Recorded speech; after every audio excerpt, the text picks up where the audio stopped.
ఏమవుతారు ఇంతకు నీకు అంటే అంటే సార్ నువ్వు కూర్చోపోయా నీకు కూర్చోను నువ్వు కూర్చో ఓకే రెడీ సాంగ్ ప్రిపేర్ చేయి మా అమ్మాయి అన్నిట్లో పచ్చడో దెబ్బలు పడితే ఎక్కడికి తిరగకపోతే ఖచ్చితంగా కొంచెం ఫాస్ట్గా మూవ్ అవ్వండి ఫాస్ట్గా అవునా రెండో డబ్బులు పడతాను చేస్తాను ఈ విషయం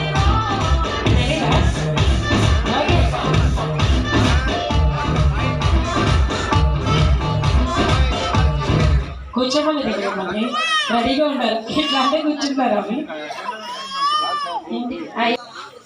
సాంగ్